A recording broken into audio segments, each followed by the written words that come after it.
Welcome to Nightlight Audio. Come sit with me for a minute and let me tell you a story. Tonight's tale is part 1 of The Open Boat by Stephen Crane. None of them know the colour of the sky. Their eyes glanced level and were fastened upon the waves that swept toward them. These waves were of the hue of slate, save for their tops, which were of foaming white, and all the men knew the colours of the sea. The horizon narrowed and widened, and dipped and rose, and at all times its edge was jagged with waves that seemed to thrust up in points like rocks. Many a man ought to have a bathtub larger than the boat which rode here upon the sea. These waves were wrongfully and barbarously abrupt and tall, and each froth top was a problem in small boat navigation. The cook squatted in the bottom and looked with both eyes at the 6 inches of gunwale which separated him from the ocean. His sleeves were rolled over his fat forearms, and the 2 flaps of his unbuttoned vest dangled as he bent to bail out the boat. Often he said, "God, that was a narrow clip." As he remarked it, he invariably gazed eastward over the broken sea. The oiler, steering with one of the 2 oars in the boat, sometimes raised himself suddenly to keep clear of the water which swirled over the stern. It was a thin little oar, and it seemed often ready to snap. The correspondent, pulling the other oar, watched the waves and wondered why he was there. The injured captain, lying low in the bow, was at his time buried in that profound dejection and indifference which comes, temporarily at least, to even the bravest and most enduring, when willy-nilly the firm fails, the army loses, and the ship goes down. The mind of the master of a vessel is rooted deep in the timbers of her, though he commanded for a day or a decade, and this captain had on him the stern impression of a scene in the greys of dawn of 7 turned faces, and later a stump of a topmast with a white ball on it that slashed to and fro in the waves, went low and lower and down. Thereafter there was something strange in his voice. Although steady, it was deep with mourning, and of a quality beyond oration or tears. "Keep her a little more south, Billy," said he. "A little more south, sir," said the oiler in the stern. A seat in this boat was not unlike a seat upon a bucking bronco, and by the same token, a bronco is not much smaller. The craft pranced and reared and plunged like an animal. As each wave came and she rose for it, she seemed like a horse making at a fence outrageously high. The manner of her scramble over these walls of water is a mystic thing, and, moreover, at the top of them were ordinarily these problems in white water, the foam racing down the summit of each wave, requiring a new leap, and a leap from the air. Then, after scornfully bumping a crest, she would slide and race and splash down a long incline and arrive bobbing and nodding in front of the next menace.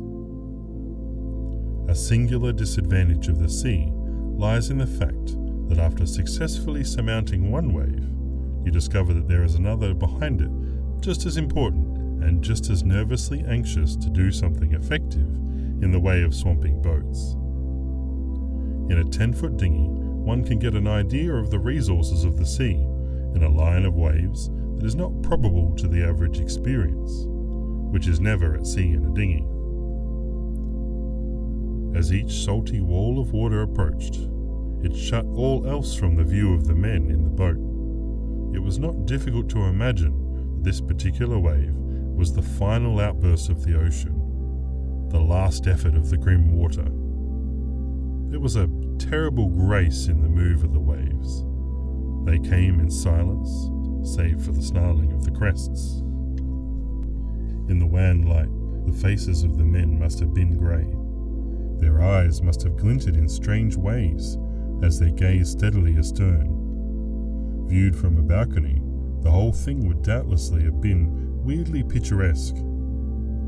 But the men in the boat had no time to see it, and if they had had leisure, there were other things to occupy their minds.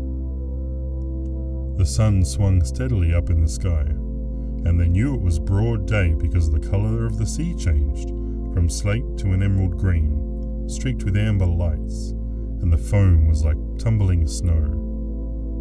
The process of the breaking day was unknown to them. They were aware only of its effect upon the colour of the waves that rolled toward them. In disjointed sentences, the cook and the correspondent argued as to the difference between a life-saving station and a house of refuge. The cook had said, "There's a house of refuge just north of the Mosquito Inlet light, and as soon as they see us, they'll come off in their boat and pick us up." "As soon as who sees us?" said the correspondent. "The crew," said the cook. "Houses of refuge don't have crews," said the correspondent. "As I understand them, they are only places where clothes and grubs are stored for the benefit of shipwrecked people. They don't carry crews." "Oh, yes they do," said the cook. "No, they don't," said the correspondent. "Well, we're not there yet anyhow," said the oiler in the stern. "Well," said the cook, "perhaps it's not a house of refuge that I'm thinking of as being near Mosquito Inlet Light. Perhaps it is a life-saving station." "We're not there yet," said the oiler in the stern. As the boat bounced from the top of each wave, the wind tore through the hair of the hatless men. And as the craft plopped her stern down again, the spray splashed past them. The crest of each of these waves was a hill, from the top of which the men surveyed, for a moment, a broad and tumultuous expanse, shining and wind-riven. It was probably splendid. It was probably glorious, this play of the free sea, wild in the lights of emerald and white and amber. "Bully good thing is an onshore wind," said the cook. "If not, where would we be? Wouldn't have a show." "That's right," said the correspondent. The busy oiler nodded his assent. Then the captain in the bow chuckled in a way that expressed humour, contempt, tragedy, all in one. "Do you think we've got much of a show now, boys?" said he. Whereupon all three were silent, save for the trifle of hemming and hawing. To express any particular optimism at this time they felt to be childish and stupid, but they all doubtless possessed this sense of the situation in their mind. A young man thinks doggedly at such times. On the other hand, the ethics of their condition was decidedly against any open suggestion of the hopelessness, so they were silent. "Oh, well," said the captain, soothing his children, "we'll get ashore all right." But there was that in his tone which made them think. So the oiler quoth, "Yes, if this wind holds."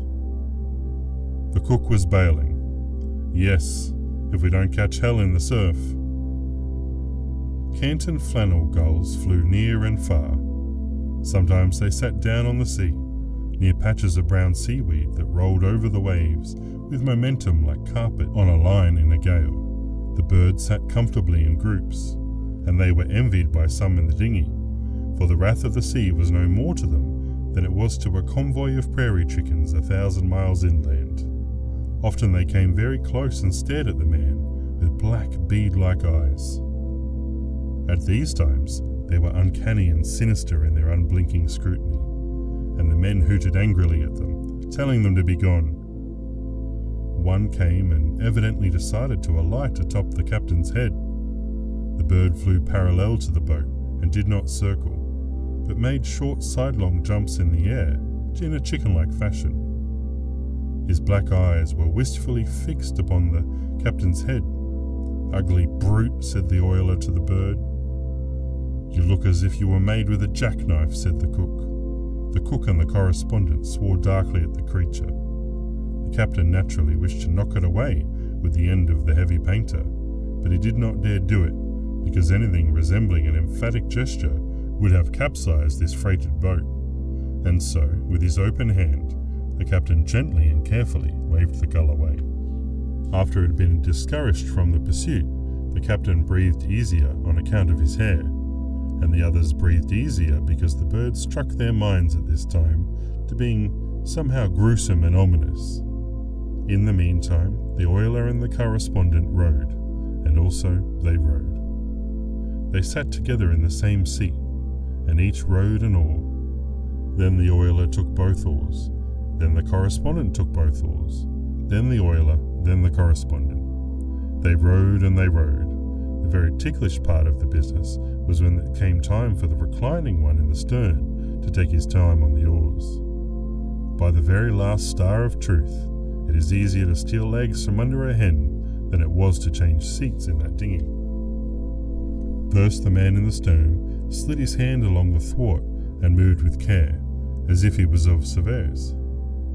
Then the man in the rowing seat slid his hand along the other thwart. It was all done by the most extraordinary care. As the two sidled past each other, the whole party kept watchful eyes on the coming wave, and the captain cried, "Look out now, steady there." The brown mats of seaweed that appeared from time to time were like islands, bits of earth. They were travelling, apparently, neither one way nor the other. They were, to all intents, stationary. They informed the men in the boat that it was making progress slowly toward the land. The captain, rearing cautiously in the bow, after the dinghy soared upon a green swell, said that he had seen the lighthouse at Mosquito Inlet. Presently, the cook remarked that he had also seen it. The correspondent was at the oars then, and for some reason he too wished to look at the lighthouse. But his back was towards the far shore, and the waves were important, and for some time he could not seize the opportunity to turn his head. But at last there came a wave more gentle than the others, and when at the crest of it, he swiftly scoured the western horizon. "You see it?" said the captain. "No," said the correspondent slowly. "I didn't see anything." "Look again," said the captain. He pointed.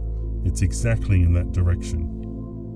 At the top of another wave, the correspondent did as he was bid, and this time his eyes chanced a small and still thing on the edge of the swaying horizon. It was precisely like the point of a pin, and it took an anxious eye to find a lighthouse so tiny.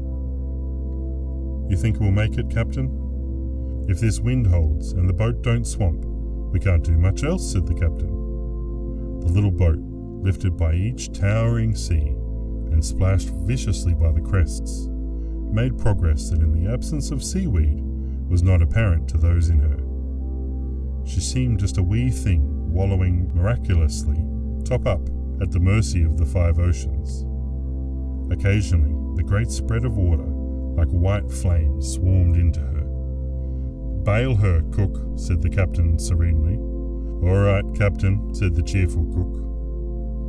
It would be difficult to describe the subtle brotherhood of men that there was established upon the seas. No one said that it was so. No one mentioned it, but it dwelt in the boat, and each man felt it warm him. They were a captain, an oiler, a cook, and a correspondent, and they were friends. Friends in a more curiously iron-bound degree than might be common. The hurt captain, lying against the water jar in the bow, spoke always in a low voice and calmly, and he would never command a more readily and swiftly obedient crew than the motley three of the dinghy. It was more than a mere recognition of what was best for the common safety. There was surely in it a quality that was personal and heartfelt. And after his devotion to the commander of the boat, there was this comradeship that the correspondent, for instance, who had been taught to be cynical of men, knew even at a time was the best experience of his life. But no one said it was so. No one mentioned it. "I wish we had a sail," remarked the captain. "We might try my overcoat on the end of an oar and give you two boys a chance to rest." So the cook and the correspondent held the mast and spread wide the overcoat. The oiler steered, and the little boat made good way with her new rig. Sometimes the oiler had to scull sharply to keep a sea from breaking into the boat, but otherwise sailing was a success. Meanwhile, the lighthouse had been growing slowly larger. It had now almost assumed colour, and appeared like a little grey shadow on the sky. The man at the oars could not be prevented from turning his head rather often to try for a glimpse of this little grey shadow. And at last, from From the top of each wave, the men in the tossing boat could see land. Even as the lighthouse was an upright shadow on the sky, this land seemed but a long black shadow on the sea. It was certainly thinner than paper. "We must be about opposite to New Smyrna," said the cook, who had coasted this shore often in schooners. "Captain, by the way, I believe they abandoned that life-saving station there about a year ago." "Did they?" said the captain. The wind slowly died away, and the cook and the correspondent were not now obliged to slave in order to hold high the oar. But the waves continued their old impetuous, swooping at the dinghy, and the little craft, no longer underway, struggled woundedly over them. The oiler or the correspondent took the oars again. Shipwrecks are apropos of nothing. If men could only train for them, and have them occur when men had reached pink condition, there would be far less drowning at sea. Of the 4 in the dinghy, none had slept any time worth mentioning for 2 days and 2 nights previous to embarking in the dinghy, and in the excitement of clambering about on the deck of a foundering ship, they had also forgotten to eat heartily. For these reasons, and for others, neither the oiler nor the correspondent was fond of rowing at this time. The correspondent wondered ingeniously how, in the name of all that was sane, could there be people who thought it was amusing to row a boat. It was not an amusement, it was a diabolical punishment, and even a genius of mental aberrations could never conclude that it was anything but a horror to the muscles and a crime against the back. He mentioned to the boat in general how the amusement of rowing struck him, and the weary-faced oiler smiled in full sympathy. Previously to the foundering, by the way, the oiler had worked double watch in the engine room of the ship. "Take her easy now, boys," said the captain. "Don't spend yourselves. If we have to run a surf, you'll need all your strength, because we'll sure have to swim for it. Take your time." Slowly the land arose from the sea. From a black line it became a line of black, and a line of white, trees and sand. Finally the captain said that he could make out a house on the shore. "That's the house of refuge, sir," said the cook. "They'll see us before long and come out after us." The distant lighthouse reared high. "The keeper ought to be able to make us out now, if he's looking through a glass," said the captain. "He'll notify the life-saving people." "None of those other boats could have got ashore to give word of the wreck," said the oiler in a low voice. "Else the lifeboat would be out hunting us." Slowly and beautifully the land loomed out of the sea. The wind came again. It had veered from northeast to the southeast. Finally, a new sound struck the ears of the men in the boat. It was the low thunder of surf upon the shore. "We will never be able to make the lighthouse now," said the captain. "Swing her head a little more north, Billy," said the captain. "A little more north, sir," said the oiler. Whereupon the little boat turned her nose once more down the wind, and all but the oarsmen watched the shore grow. Under the influence of this expansion, doubt and direful apprehension was leaving the minds of the men. The management of the boat was still most absorbing, but it could not prevent a quiet cheerfulness. In an hour, perhaps, they would be ashore. Their backbones had become thoroughly used to balancing in the boat, and they now rode this wild colt of a dinghy like circusmen. The correspondent thought that he had been drenched to the skin, but happening to feel in the top pocket of his coat, he found therein 8 cigars.